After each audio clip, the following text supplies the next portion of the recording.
Alright, let's look at the Laplace transforms of sine and the cosine functions.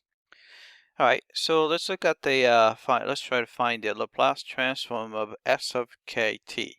Alright, so before that, I'm going to rewrite sine of kt in terms of exponential function.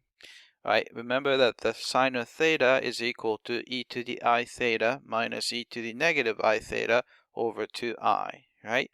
So we can do e to the, right, I kt minus e to the negative I kt over 2I,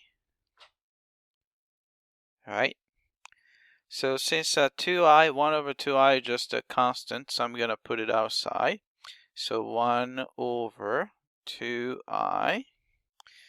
All right, then we have, so you have a to the I kt. So Laplace transform is 1 over, so I'm using this. Laplace transform of e to the at is 1 over s minus a. So in this case, a is ik. So it's s minus ik minus 1 over s minus negative ik. So it's going to be s plus ik. All right.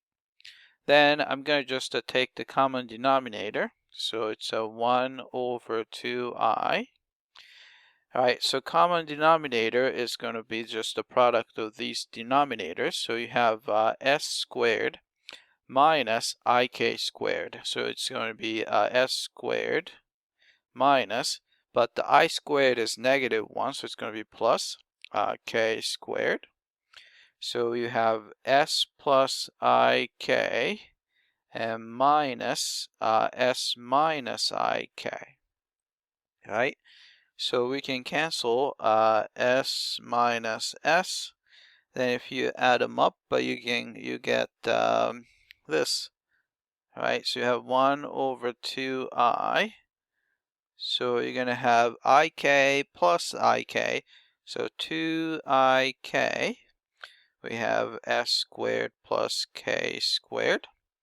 And fortunately, there's a 2i on top and 2i on the bottom. So it comes out to be nice and clean, k over s squared plus k squared.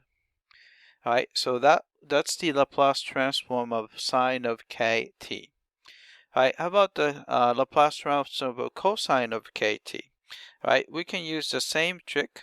We're going to rewrite it in terms of exponential function, e to the I kt plus e to the negative I kt over 2. All right.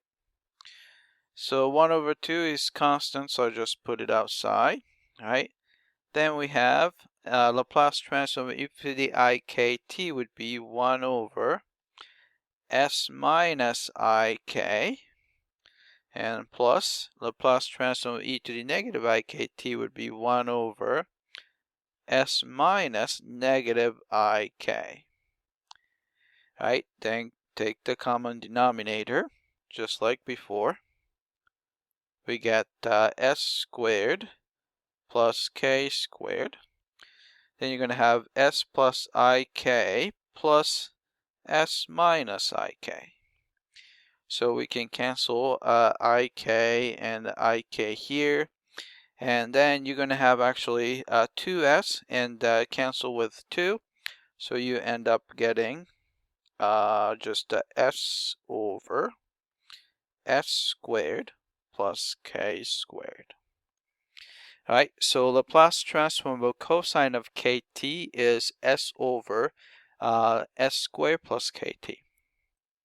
All right, and we can do exactly the same trick with the hyperbolic cosine and the hyperbolic sine.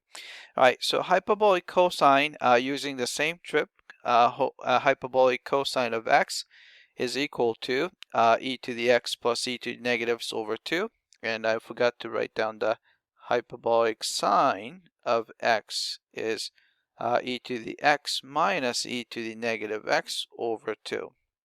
And use that to find the Laplace transform of hyperbolic cosine of kt is s over s squared minus k squared. Alright, only difference is for sine and cosine we have I in there, but we don't have I here, right? And a Laplace transform of sine of kt is k over s squared minus k squared. Alright, that's it. I hope that this was clear.